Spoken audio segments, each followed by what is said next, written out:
Nagaa isiniif haa baay'atu hordoftoota chaanaalii kootii Shamaa harka fuunee akkam jirtu nagaa keessanii mee viidiyoo ajaa'ibaa tokkoon qabadhee isinii dhufe keessattuu dhaloonni reefuu gara yuutuubii dhuftan gara immoo gara biyya arabaa dhuftan isin fayyadaa akka boru isinillee hin nyaatamne rakkoo keessatti akka hin kufne jechaadha.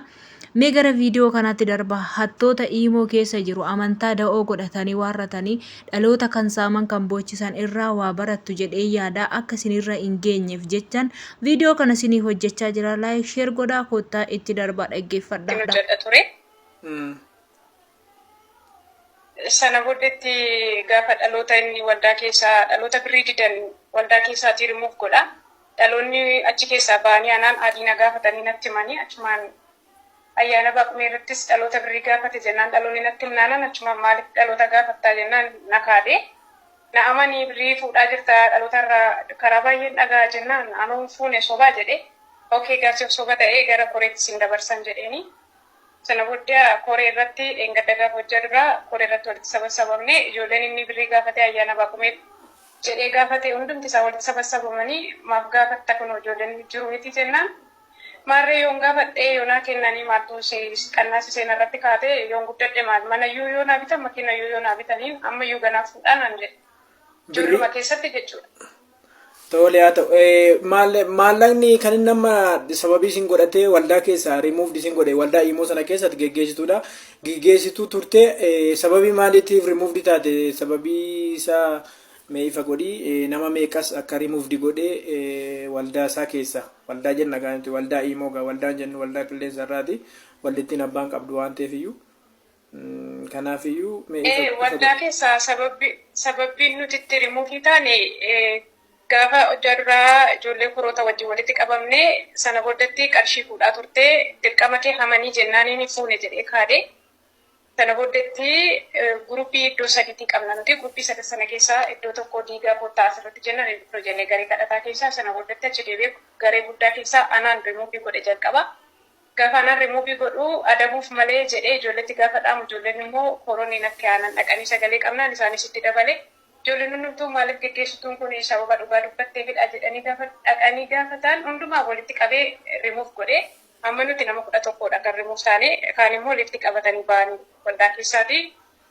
Waldaa cufee arrayyaana malee nan bana jedhee kun amma baay'ee tokko dhugaa baay'ee nutti dhagahamee jira jechuudha. Raajiin kuni amma dheengadda kana kan rimuuf taatanii akka keessaan odeeffannoo naa kennitetti odeeffannichani mataa kiyyaan ittiin kuufu jedhetanii akka dhaggeeffattoonnii fi hordoftoonni koo dhaga'aniif kanan barbaade iyyuu sababii ayyaana qaamee sababeeffateetudha inni kan inni ijoollee amma kana rimuuf godhee jette ammam dhugaadha.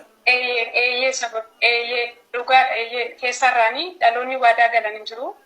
Konfiraasii tokko sagantaa qabna ture torbee darbe keessa isa sana dafaa raawwadhaa ayyaana baaqumee kana keessatti jedhee ijoollee calnaqnaan ijoolleen naaf dawwalanii natti himanii sana boodatti maaf gaafattannaan hin gaafanne jedhe kun isaan fuulduratti si gaafachaa jira jennaan maaf si gashiree jedhe. Sana booda ijoolleedhaan hin laafiinaan jedhe. Ijoolleedhaan hin laafiinaa hin kenninaa kanuma kan duraayyuu ganarraa fuuna jennaan anaan dhaqee karaa keessas bilook na godhe waldaa keessas rimuuf na godhe ijoollee muluushiyyuu rimuuf godhe waldaa keessa.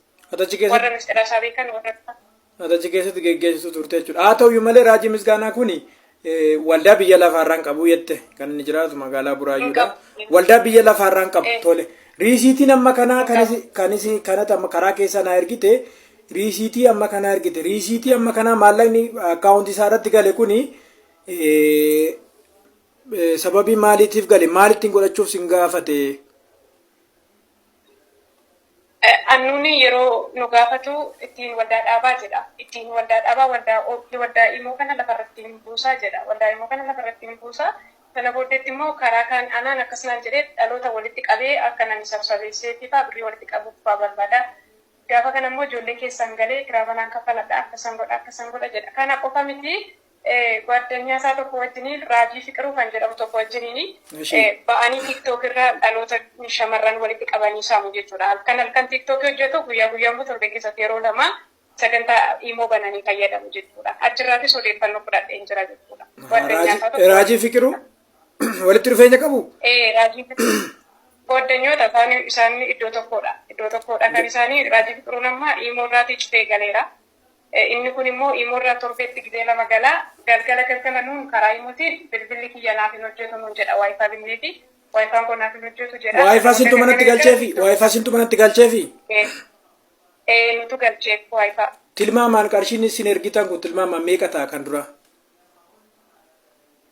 Darasanyirrayyuu kan jiru ammayyuu baay'eedhaan yoo dammarumaan nan dadhabe mataa koo na dhukkubee. An mataa kootiin gara 50 olii kanan isatti baasee dhugaa dubbachuu ta'e jechuudha. Akkasuma hiriyoonni koo illee goddanyoonni koo warri as keessatti kana darbaadha malee. Daqiiqaa keenyatti fayyadamna jechuudha. Amma sagalee hedduun fudhatu waan ta'eef iyyuu daqiiqaa 10 qofadha kan tiiktookiin ajaju. Dhaloota meeqadha amma kan maallaqa gumaachee achi keessaa rimuuf ta'e?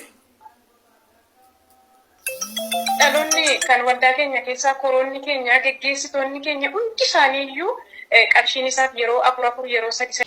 Viidiyoo kana gubbaarraa akkuma dhaggeeffattan akkuma isin dhaggeeffachiise jechaadha. Ani dhaloota bara kanaa waan manaa baataniif kan hin beekne baay'ee keessantu jira. Amma gizee tokko gizee lama namoonni yoo nyaataman waan namni tokko irraa nyaatame hin barattanii irraan barattanii omtuu siniin galuu yoggaa dhaloonni inni tokko irraa nyaatame abaluun kun nyaatame kan akkatti nyaatame jedhanii miidiyaa tokko irratti poostii godhani dhaggeeffattanii tuma dhiistumoo maaliidhaaf yaa obboloota kiyya keessattuu warri reefu gara biyya harabaa kana dhuftan kara miseejjaraatiin gaafa si feesbuukii banattan achiisuun dubbisanii kallattii hundumaan sin dubbisanii warrataniitu kotta guruppii barumsa wangeelaa kotta guruppii quraana yaa ta'u hundumattuu sin daballa siniin jedhu. Saniin booda garri kun hundumtiyyuu isin nyaata jechaadha. Of eeggadhaa. Of eeggadhaa eenyu dhalchee eenyu guddifate. Waaqayyo nama hundumayyuu wal qixa uume kadhadhaafuma keessanii birrii malee hin ta'u wantumti bara kanaa birrii namichi kun amma saamee makiinaa ittiin bitate makiinaa isaa keessa ittiin tana shaya isaan immoo asitti haadha isaanii abbaa isaanii biraa ba'an qotiyoo gurgursiisanii biraa ba'an sana qotiyoo sanallee kan hin deebifne baay'ee jira kan kara deemtuudhaaf birrii isaa laatu. Waldaa kan lafarraa kan hin qabne qilleensarraa waldaa maaluma waldaa qilleensarraa waldaa qabaa lafarraa hin qabu guruppii hidhatee warrateetu wangeela da'oo godhatee warrateetu dhaloota saamaa jira keessattuu of eeggadhaa ijoolleen keenya kiristaanaa reefu gara biyya arabaa dhuftan adaraa keessan warroota gara iimootiin sissosobantu dhufaa jira waan ta'eef irraa of eeggadhaa wangeela yoo barbaaddan buusatti guugelii keessaa dubbifadhaa kadhadhaa ofii keessanii kanuma wanti isin barbaachisu. Akkasis sineen jedha hordoftoota chaanaalii kiyyaa barumsa sinii ta'a jedhee yaada gaafa birrii 100 150 160 nyaatamta dhuftanii bo'urra utoo har'a birrii takka birrii lama nyaatamin of eeggannoo guddaa waan sin barbaachisu ani sinii dabarseen jira like share godhaa maamila koo ta'uun dagatinaayi yeroo gaarii naaf qabaadhaa siniin jedha hedduu sin jaaladha nyaataminaa daraa keessan baay'ee turtii gaarii ciao.